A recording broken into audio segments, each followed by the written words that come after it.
Hey guys, in this video, I will show you how to use multiple monitors and link charts in TradingView. Alright, so let's begin. By the end of this video, you'll be able to expand your workspace, view more data at once, and make your analysis much more efficient. Let's jump right in. First, open up your TradingView desktop app and make sure you're on the chart you want to work with. To create a new chart window, simply press Ctrl+N on your keyboard. This shortcut opens a brand new chart instance. Think of it as instantly giving yourself more screen space to work with. Once the new window appears, take a second to check the chart name at the top. This helps you confirm which chart you're working on, and you can also rename it or load a different layout if needed.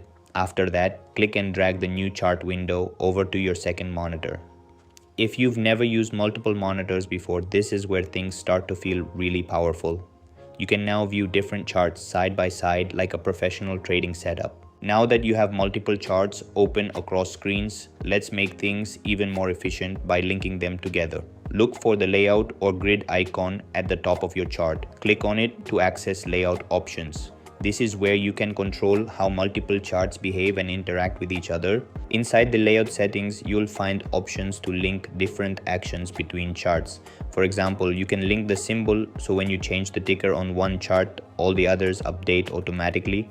You can also link the time interval, crosshair, time, and data range. This means your charts can move in sync, making analysis smoother and faster. If you prefer each chart to behave independently, you can simply turn off these linking options. It's all about customizing your setup to match your workflow. You now have a multi-monitor TradingView setup with linked charts, giving you a much more dynamic and professional trading environment. It might take a little practice to get everything just right, but once you do, it can seriously improve your efficiency, and that's it. This is how you can use multiple monitors and link charts in TradingView. That's all for this video. See you in the next one. Thanks.